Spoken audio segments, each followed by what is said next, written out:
Приветствую всех операторов и владельцев спецтехники. Меня зовут Игорь. Я специализируюсь на ремонте чугунных деталей, экскаваторов, погрузчиков и другой специализированной техники.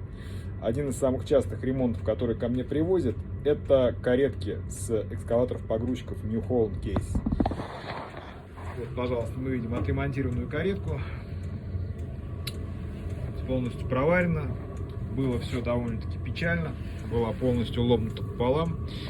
Вот. Резьба восстановлена, отверстие под гидрозамок восстановлено, отшлифовано и готово к установке. Поэтому, если вы хотите сделать грамотный ремонт, чтобы деталь ходила, обращайтесь, высылайте детали транспортной компании или привозите. Всем с радостью помогу.